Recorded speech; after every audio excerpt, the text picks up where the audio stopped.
Hello and welcome to our Veterans Day program. As I'm sure you all know, that Veterans Day is a very, very special occasion in which we join with schools and communities across the country to take the time to honor our veterans as well as current members of our military who are serving today to keep us all safe here in our country. I'd like to welcome our guest for this part of our program. We have with us my far right, Kevin Carney, also Kirsten Davis, who's the Senior Vice Commander of Raynham Post 405, American Legion Post 405, Jimmy Banks, who is the current commander, and also Mike Hayes, who's with us as well. And I think, Kevin, you are the Junior Vice Commander. Right. So thank you all very much for coming with us. Maybe we can just begin by explain what exactly, in your opinion, is a veteran. I don't know who wants to grab that first. To me, a veteran is one who served and is still currently serving. They protected our country, protected our freedom, and put a lot of things on the line to keep people like us safe. Absolutely, absolutely. Now, maybe you can tell us, Mike, about your own situation. I was a Raynham kid. Graduated Bridgewater, Raynham. I enlisted in the Army, and I went to basic training at Fort Leonard Wood, Missouri. And from there, I went to Aberdeen Proving Grounds for school, which I was a track mechanic. And then from there, I went to Fort Stewart, Georgia, to rapid deployment. 24th ID, excuse me, 224th Support Battalion, Charlie Company. I was a track mechanic there. We were supply mechanics, medics, and from there we did a little time over in the Gulf, and basically, that's pretty much it. Now, you volunteered, Mike? I did. What prompted you to want to volunteer?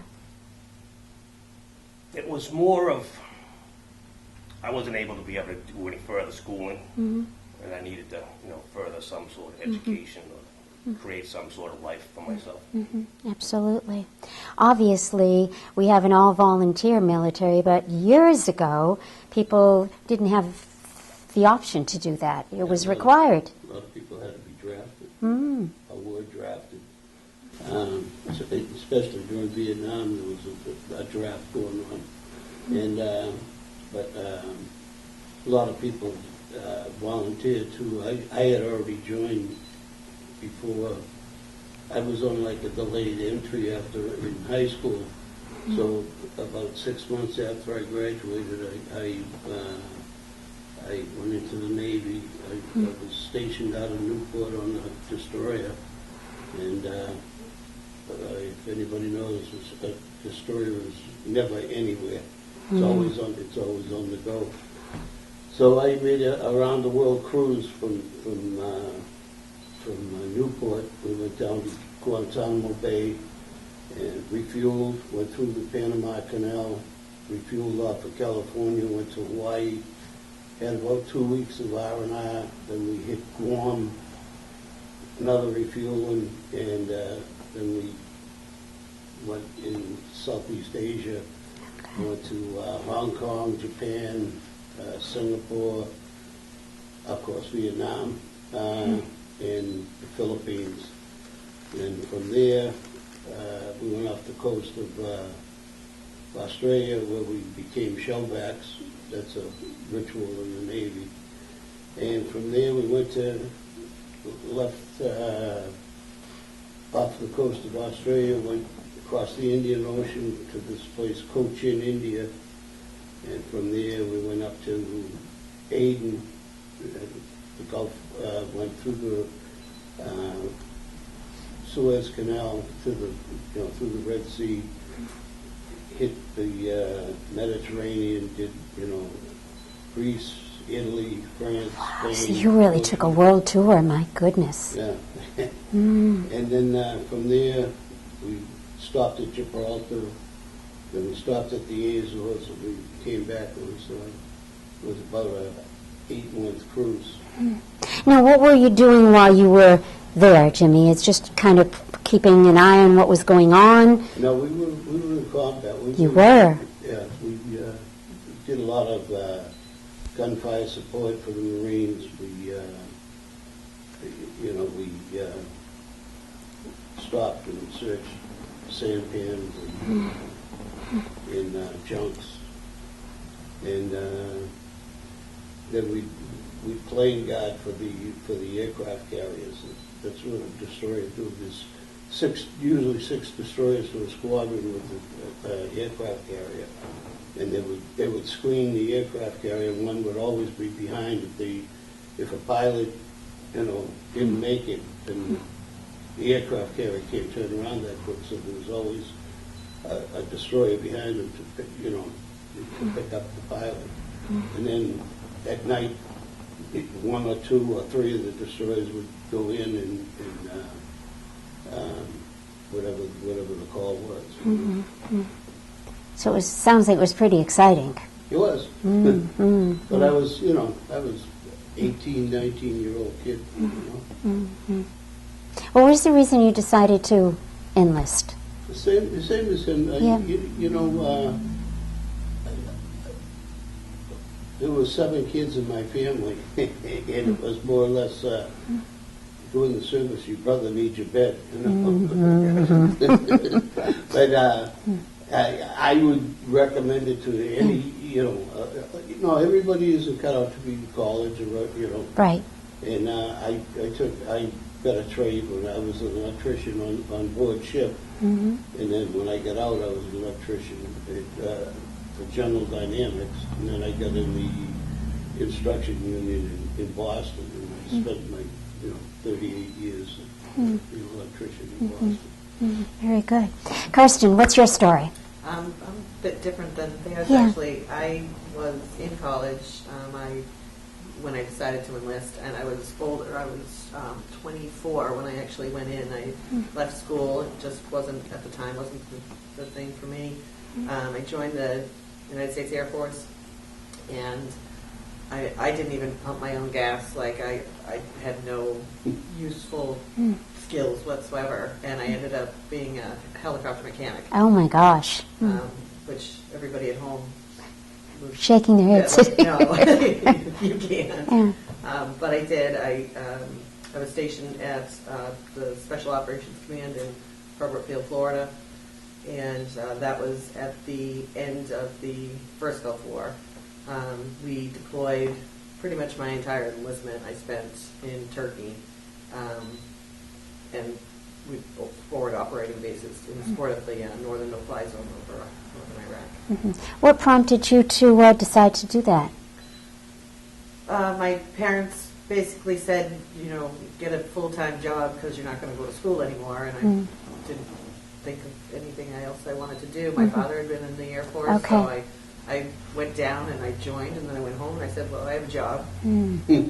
Absolutely. And they were like, no, you didn't. There was a lot of my friends and my family that just really were shaking their heads like, you can't even pump your own gas. What do you mean you're going to be a helicopter mechanic? Wow. But, I did my training. I was at the top of my class in school, and then went to my first duty station. The unit I was in, I was the first female. That job was only open to females about 2 years prior to me going in. So when I got to my squadron, there had not been another female there, and it was an adjustment, to say the least, for them and for myself. But in the end, they're my brothers, and to this day, I set up a reunion for all of us every year or every other year.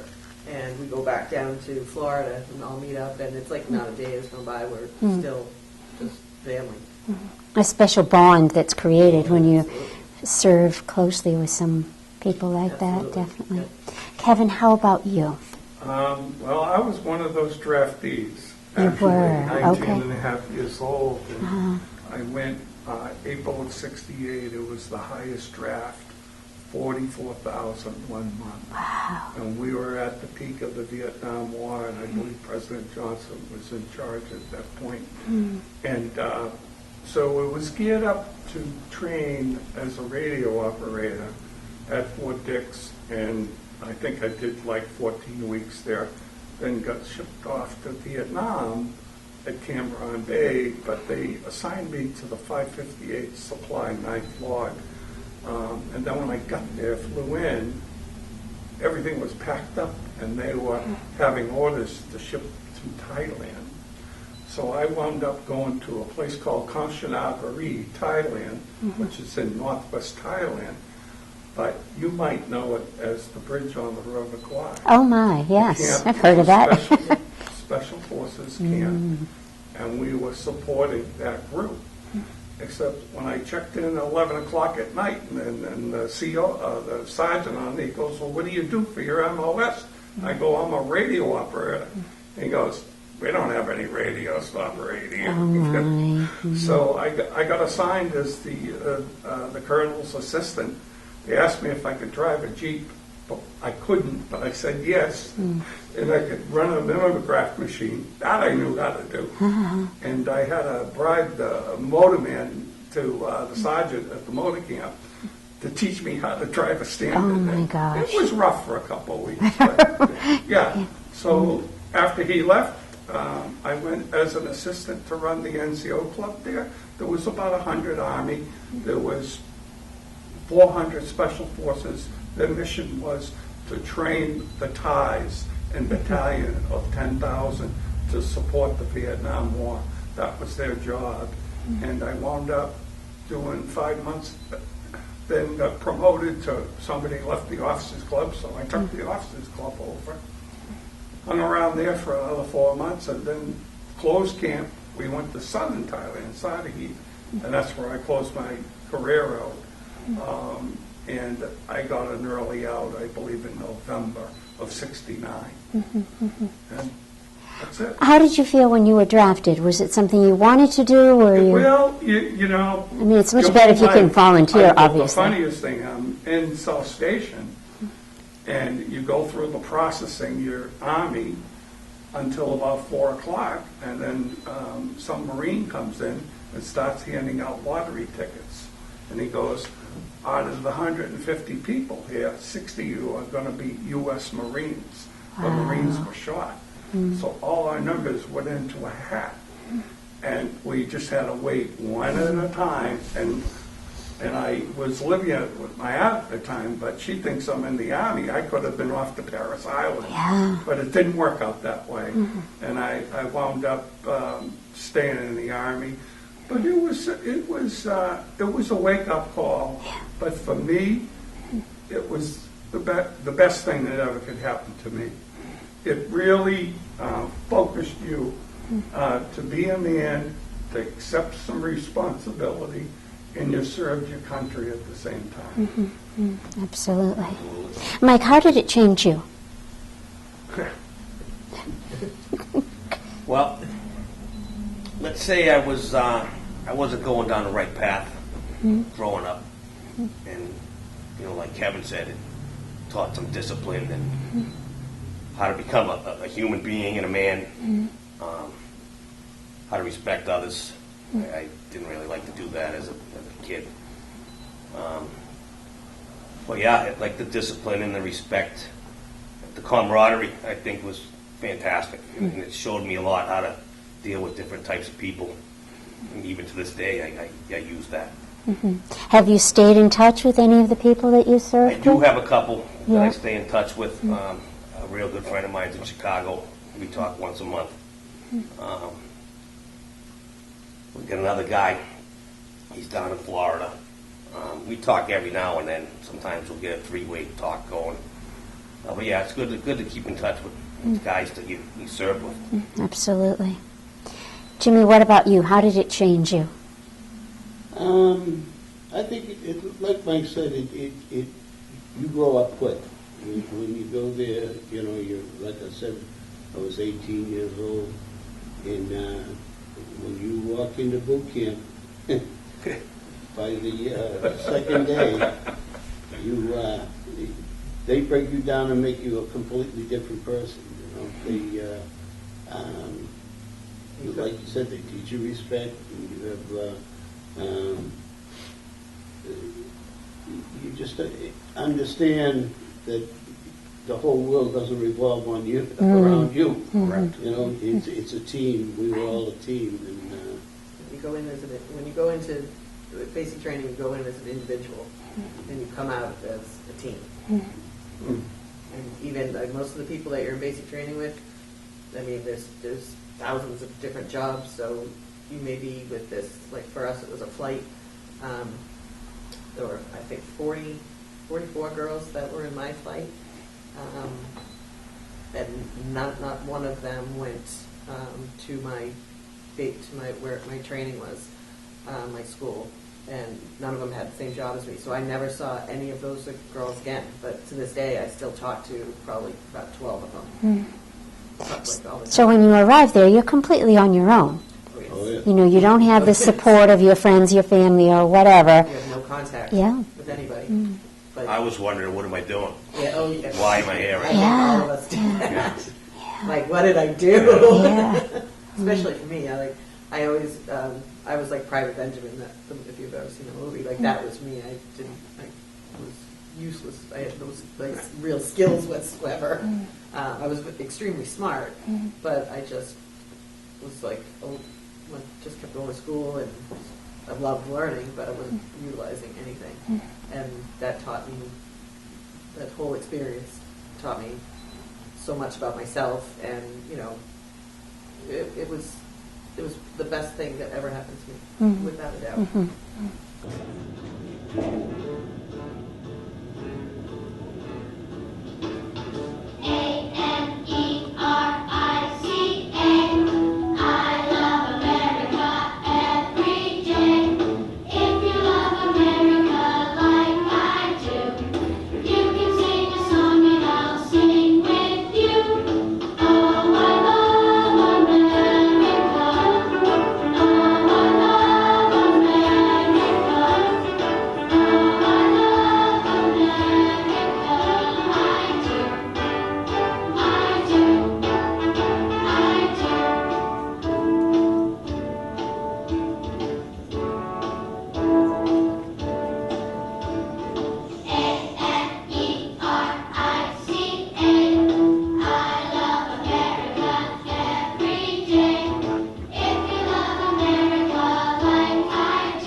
Kevin, does it kind of give you a different perspective too, once you're like away from your home base, and now you traveled, like Jimmy did especially, you traveled a good distance to see things from a different lens, actually, even as far as our country is concerned. Yeah, I mean, it's a whole new culture. And, you know, I'll never forget the day I stepped off that plane, and it's very hot there in Thailand, and it's a lot of moisture. And the smell hit me right away. It had a different feeling there altogether. And I just got dropped off of the air base, and I thought somebody would be waiting for me. And here I am by myself. I'm going, where is my... What am I supposed to do now? Little guy comes around the corner. Into the Jeep you go, and I'll never forget it. He takes us to this hotel, which is for the non-officers, and we're waiting outside the Jeep, and I'm in the back of the Jeep. I'll never forget this. And there's a lot of beggars around outside the U.S. Army Hotel. This guy is playing this little tube, and a cobra come out of the basket. Oh my gosh. About as close to me as Jimmy is. Okay. I just like froze. I go, Kevin, you're in a new world. Yeah, really. Oh my That's gosh. how it was, but it was a great experience, Pat. I don't regret it. I wish every individual could go through that experience, being in the military. I really do. It prepares you for life. Yeah, realize what you had, Absolutely. what this country has. Yes. Yeah. Like I said, I saw a lot of different ones, and there was no country like this country. It's just not there. Definitely. Definitely. How about you, Mike? Did you also have that experience about this new place like home? Absolutely. Well, when I first, like they said, when you first get there, you go in by yourself and you leave as a team. Yeah. But you get the basic training. They line you up. They give you a bunch of shots. They shave your head off. And they stuck us in cattle cars. With a duffel bag in your arm, and you were just all squished in there with this guy you never met screaming in your ear at the same time. And you had one father, right? That's right. The NCO sergeant. Yeah. I'll never forget it, because if you ever saw the movie Full Metal Jacket, the DI Gunny, right? Yeah. That's the guy I had that greeted me on the bus at 3 in the morning. And you'll never forget it, because he had that gravelly voice. He had 3 tours, 18 years in the Army. He was a lifer, an E8, and he's your mother and your father for that time down there. But there's a bonding, building, but it takes time to get there. Kevin, did you have any interaction with the people there? What Absolutely. was their Yeah, I mean, my third day, I got assigned up. They sent me to a different place. They didn't know what to do with me. Even though I was a radio operator. Yeah, I mean, I had an MOS. I know how to do what I trained to do. But so I bounced around, and so I went to Conshonoverie finally. But then the colonel says, "No, I got to send you back to Bangkok. You got to deliver some papers." And so I didn't know how to speak the language. Yeah. I didn't know how to count the currency. And so they put you on a bus. It's a 3-hour ride, and then it's on to you to live in the city, to find this hospital where I was delivered the officers was. I couldn't speak the language, and I couldn't count the currency. I didn't know. Oh my gosh. And I had a taxi driver who couldn't speak English. But we made it. And so, yeah, there's a lot of interaction with the culture there. And we had nationals work with us, though. So that was part of the experience at the camp. You had a lot of drivers that I couldn't drive a 2.5-ton truck, and that's our transportation back and forth to Bangkok, which was 3 hours, And you had certain people that helped you clean your barracks, and there was a lot of nationals that worked as administrative secretaries in the camps. So, yeah. Did you get a feeling of appreciation from the people in the country that weren't U.S. or not? At the time I went over there, Vietnam was a tough time. it was a tough time, but we had a mission. Right. And so I didn't get bothered on the protest side back in the country, because I couldn't see it. I had the job to do. Right. I was 19 years old, and this is what I did. And then when I get out, there was a quiet out, and there was a lot going on, and what was right, what was wrong. You don't have time. I'm going to tell you right now, when you're in the service, you don't have time to worry about it. Right. They keep you busy, all the time, and keep your mind busy and focused.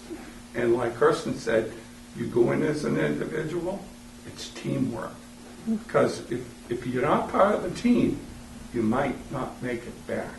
Yes, yeah. And depending on what your job is, I mean, for us being mechanics, our primary objective when we were in Turkey was we supported the no-fly zone.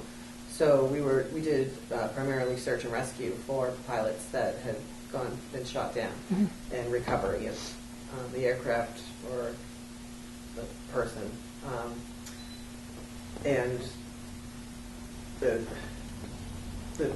people that we worked with, there was a NATO operation, so there was French were there, the British, a few other countries that were in support of us, and we worked very well all together. But you needed everybody to work well together because it could potentially You had cost to for somebody- survival, exactly. for our own survival, but also when you're working on aircraft like we did, you're putting 4 people that you know onto that aircraft every day, potentially even more. We had other forces go, and you want to see them come back. So if you don't work as a team and you don't do your job and everybody watch out for each other, you could potentially, lose your own team members.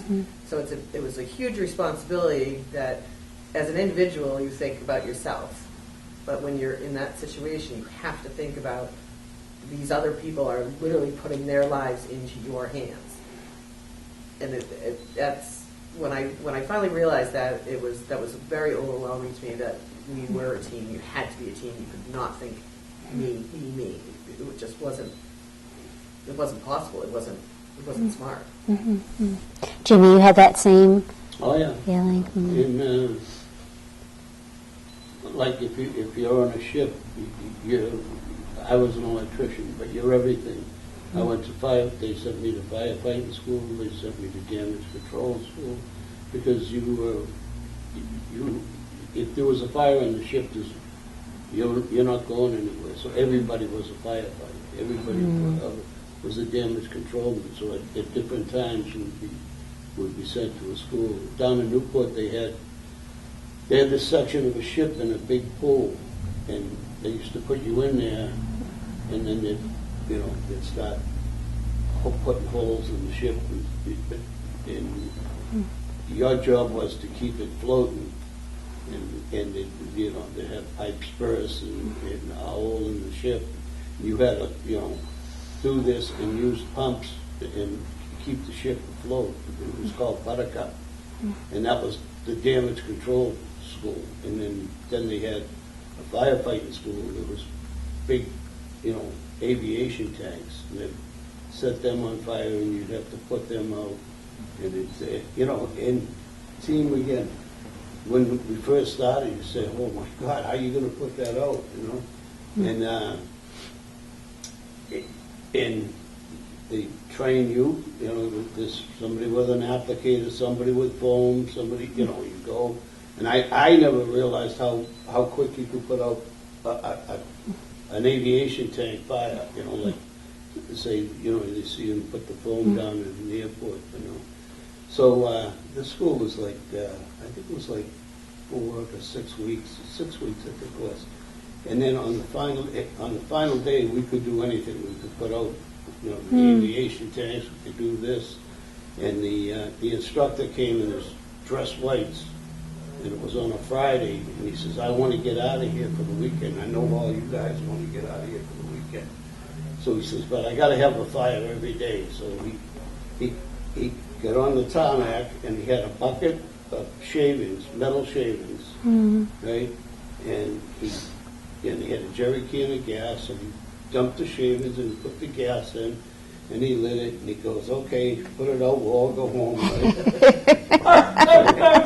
So everybody looks at everybody, get the hose, you sprayed it, and it was magnesium. And when you put water on magnesium, it separates the hydrogen and the oxygen, and the hydrogen explodes, and the oxygen makes a fire, so now we put the water on it, there's a fire here. Oh my gosh. And it was just like the first day we got there. And he said, see, the fire is never, you can never think you Wow. with the fire. Yeah. Where I was in Florida, they had the helicopters, and it was the one of the highest places in the world that's hit by lightning.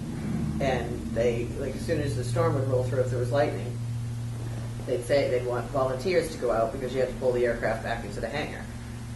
So it was usually like, it was a total volunteer thing, but for most of us, especially if we were like the single people, were like, we'll do it. Like, Yeah. we'll go. You married people, fine, stay inside. And so you'd have to have, like, somebody drive the tow truck. You'd have to have a flag person on either side of the aircraft, and then the person inside riding brakes, because you actually use the braking system. And that was always me. So I'm in a giant metal bird sitting out there in a lightning storm. And I'm Wow. just Oh gonna- my gosh. And we actually had, they have a lot of magnesium, right? Magnesium. There's a lot of magnesium too in this aircraft. And it got hit, one time it got hit. We weren't in there. Thank luckily. goodness. And it caught on fire, and there was nothing they could do. They had to let it sit there and burn and it took at least a week for the thing to finally, for them to be able to get it to not be burned. It was the crispiest thing I've ever seen. I guess. They use it all. And it doesn't smell good either. Landing gear, magnesium, because it's light and it's strong and it's out, but it's magnesium. It burns. Tell us a little bit about our American Legion Post 405. Well, we got through the pandemic thanks to a lot of help from a lot of people, and we turned ourselves into a restaurant there for a while, so we could stay open. And we got a chef, and he did great, Fantastic. And so we did very well this year, raising money, different functions, the bands and everything. So, like today, I sent the check. I sent the check off today to Walter Reed for $5,000 and another $1,000 for the kid that's going. He's got to go. Vincent. Yeah.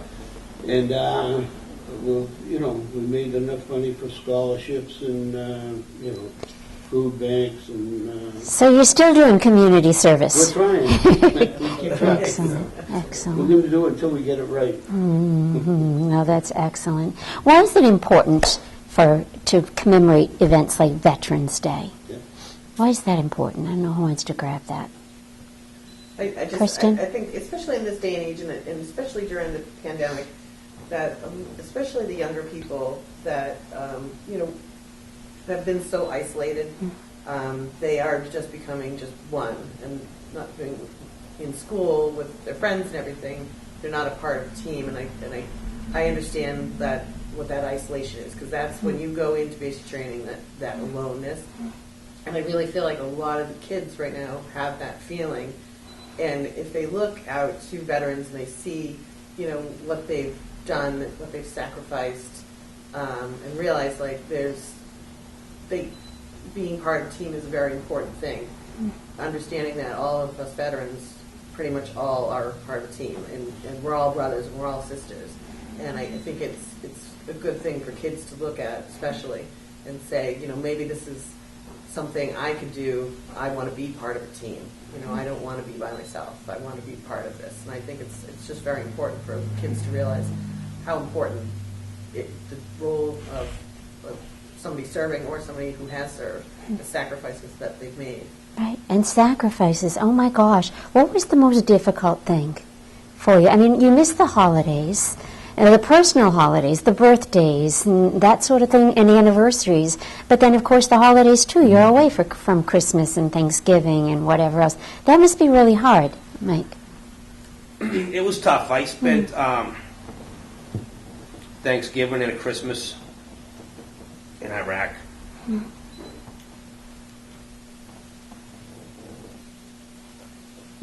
We all still was a team. Right. We all were family together. Yeah. But Excuse me, I'm sorry. Yeah. you don't. I was in Turkey for basically like 2 straight years. I came home for I think like 6 weeks. That's all I had, and so that was like couple birthdays, couple Christmas, Thanksgiving, and we were fortunate on one Thanksgiving that they flew in a bunch of. Because we had been there for so long at that point. They flew in a bunch of turkeys and everything, and we had this huge dinner for everybody to come in. Anybody like that was on the base, and I just found it very like interesting that we were eating turkey in Turkey. But and predominantly, most of the people were from the southern states, so they all deep fry turkey. I'd never seen this or heard of it a day in my life. But that was something that was such a highlight, and I still to this day remember because it just didn't happen. And we didn't have access. There were no cell phones at that point, so you weren't calling home. My family, for the most part, didn't even know where I was. That was very hard on them as well. But the people you work with, they become your family. Right. But it's still not the same as being able to call your mom on Christmas Day. It just, it took its toll, definitely on a lot of people to not be able to have contact with their loved ones. And like I said, I wasn't married, but we were gone for 2 years. We had people who were married and their spouse and their family, their children are back in Florida, and they're thousands of miles away. And it was especially hard on those folks. And so many, I think, in this country, we are to a large extent spoiled because unless we've been in the military or served, we've had it so easy as far as not to deal with some of the things you've had to deal with. And just to, I think, have an opportunity to show our appreciation, or for our young kids in school especially, just to realize what you've had to go through in order to safeguard those liberties that we take for granted in this country. You will be having a Veterans Day ceremony at the American Legion Post on Veterans Day. Yep, November 11th at 10:30. 10:30. We're sure of that. Yes. Excellent. It's everybody's at 10:30. Excellent. Where we have a couple people that will be speaking. We're handing out the scholarships and some awards to, like we said, the Historical Society and the Food Basket. And one of our Bob Chase was former commander? Was he commander? Yeah. Past commander. Past commander who CB. passed away. He was a CB. We're having a ceremony that we're naming the gazebo and hanging a plaque for him, and so his The Bob Chase Lounge. Nice. Outdoor lounge. No, Bob Chase Place. Bob Chase's place. Okay. So his Right. family's Nice. going to come and have ceremony. And the Burke brothers, Pipes and Drum, Jonah great. Burke. The other brother is in school, I believe. So we're going to have Jonah Burke playing a patriotic set during that as well. And then afterwards, we're going to retire the flags, the past flags that we have, and have a burning ceremony for those. So it'll be a good day. We'll have some food and water and coffee and everything. So, and it's open to the public. Excellent. Excellent, very good. And hopefully next year will be all of this coronavirus, COVID will be in the mirror, back mirror, rear view mirror, and we'll be able to get back into our schools again and have our Veterans Day assemblies there. But you have a message for the kids in the schools, anything that you particularly would like to say to them? I think it occurs to me that even if you don't serve in the military, certainly it's important to get involved and do something for your community, for your country. And everybody can do that. Our kids in the school can do that by getting involved, helping out in their schools or in their community. And I think it's really incumbent upon everybody to try to help out, support our veterans, and also support our community. Yeah, we have some good organizations, Boy Scouts, Girl Scouts, They do great things. Yeah, they do good things. Excellent. A lot of times, the Eagle Scouts have projects. Yes. And, it's Excellent. I would say the Kevin? message is Normally, we get the Taunton ROTC as the color guard, but Colonel Anderson retired, so they're kind of in flux, and they have a temporary person. But I think if I was in high school, I'd be looking to join that group. And my understanding is Taunton will accept Bridgewater students into the ROTC program. So I'd advise really to take a really hard, serious look at that. Okay. It'll pay you dividends down the road. Very good. Kirsten, anything else you want to add? No. Okay. We'll see you on Veterans Day for sure. Absolutely. And Yeah. I just to reach out to whoever, anybody that sees this, our post is open to the public. Even if you're not a veteran, you're more than welcome to come down. I know the whole pandemic really kind of put people in a very solitude place, and I don't think that's healthy. And I think if you need some friendship, some camaraderie, come down and see us. Excellent. We're a friendly bunch of people, and if you walk in the door for the first time by yourself, you're going to make friends. Excellent. And it's non-smoking anymore. And it That's is non- very Okay. important. Yeah, it's very Okay. non-smoking, and we have great food as well. Excellent. But I think it's important in this day and age that so many people are just kind of being shut in, and they need to come out, and so you're always welcome. Excellent. Very good invitation. Thank you, Mike Hayes, Jimmy Banks, Kirsten Davis, and Mr. Carlson, also Kevin Carney, for being with us today. And we thank you all for the service that you provided to our country. We want to thank all of you for being with us as well.